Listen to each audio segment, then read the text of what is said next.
Okay, multidimensional poverty measurement is an idea that comes from the relative notions of poverty, meaning that poverty is relative to the society where they are and also relative to the time. On the other hand, there is an absolute notion of poverty where poverty is the same everywhere. And for example, the $1.9 a day from the World Bank, that's absolute notion of poverty. They both have merit on their own rights, but multidimensional poverty is a relative notions of poverty. And to me, it's contextually appropriate to the small island developing states, or the SIDS, in a way that we are not living in a welfare regime where everyone has an income. If you go to the rural area, people doesn't have a regular income, for example, or many or most of them don't have any income. So let alone income is problematic in terms of measurement, of collecting this data. But the developed countries has moved off to add on the non-monetary aspects of poverty, things like the cultural aspects of poverty. In small island developing states, we are culturally related countries. We rather prefer to fulfill our cultural obligations compared to buying food. But the first scientific research on poverty was done in the 18th century by famous people like Booth and Rowntree. They started off thinking of poverty as insufficiency of resources to meet the minimum basic needs to live. Over time, in the last 50 years, people like Professor Townsend and Professor Amartya Sen, economists and sociologists, they come up with the idea that poverty is relative. It's not the same throughout the world.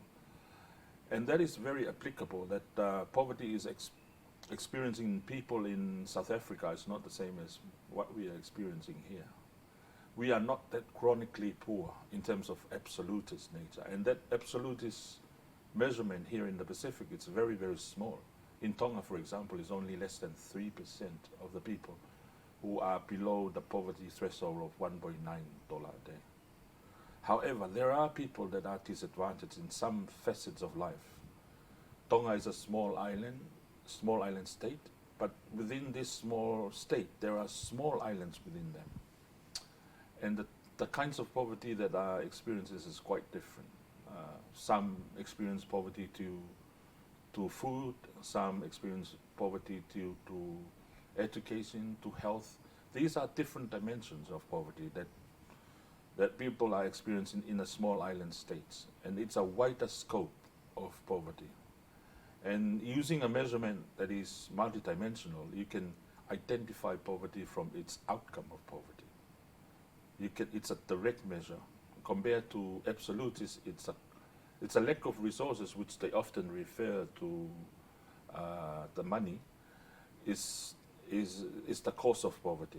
But it's an indirect. If you can see, if somebody have a good income, his household will be classified as non-poor. But if he's using his money unwisely, his children will be deprived in food, they don't have to go to school, but they are misclassified. So the big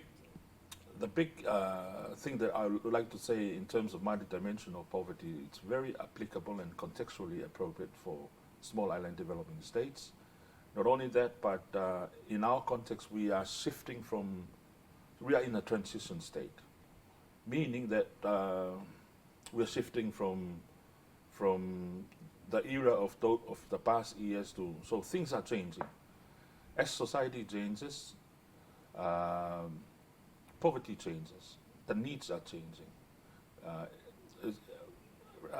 For example, in the past there are necessities, currently there are necessities, like for example, people in the islands need a mobile phone, but they were not necessities in the past.